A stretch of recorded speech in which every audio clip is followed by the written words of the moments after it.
നരിച്ചീർ എഴുതിയിട്ടുണ്ട്. നരിച്ചീറും അത് ഞങ്ങളുടെ നാട്ടിലുള്ള ഒരാളുടെ കഥ, കുട്ടിസ്വാമി എന്ന് പറഞ്ഞ ഒരാളുടെ കഥയാണ്. ഒരാൾക്കൊരു വാച്ചിനോടുള്ള ഇമോഷനാണ്. അദ്ദേഹത്തിൻ്റെ കയ്യിലൊരു വാച്ച് ഉണ്ടായിരുന്നു. അദ്ദേഹത്തിൻ്റെ പ്രത്യേകത എന്ന് പറഞ്ഞാൽ, ഈ കുട്ടിസ്വാമി ഒരു സ്വാമിയാരെ പോലെ നടക്കുന്നത്, കാവ്യ ജുബ്ബായിക്കിട്ട് നടക്കുന്നത്. അദ്ദേഹത്തിനൊരു സമയം ചോദിക്കാൻ പറ്റത്തില്ല. അപ്പോൾ നമ്മളോട് ആരെങ്കിലും സമയം ചോദിച്ചാൽ എന്നാ പറയുന്നത്?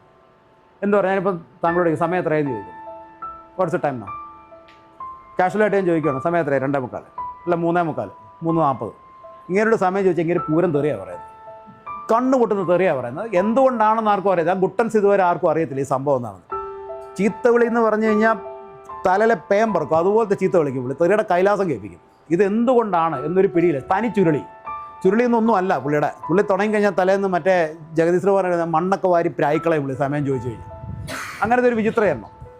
അപ്പോൾ ഇദ്ദേഹത്തിൻ്റെ കയ്യിലൊരു വാച്ചുണ്ട്, റോളക്സിൻ്റെ വാച്ചാണ് പുള്ളിയുടെ കയ്യിൽ. റോളക്സിൻ്റെ ഒരു പഴയ എഡിഷൻ, ഗോൾഡ് എഡിഷൻ. അവസാനം പുള്ളി മരിച്ചു. പുള്ളി ഒരു സുപ്രഭാതത്തിൽ മരിക്കുന്നു. അപ്പം പുള്ളിയുടെ വീട്ടുകാർ പോയി നോക്കുമ്പോഴാണ് ഈ വാച്ചിൽ ഡയലില്ലാത്ത വാച്ചും കിട്ടിക്കൊണ്ട് ഈ പുള്ളി നടന്ന് ഇത്രയും വർഷം. അപ്പോൾ കയ്യിൽ ഡയലില്ലാത്ത വാച്ച് കിട്ടിയ ഒരാളോടാണ് ഞങ്ങൾ പോയി സമയം ചോദിച്ചുകൊണ്ടിരുന്നത്.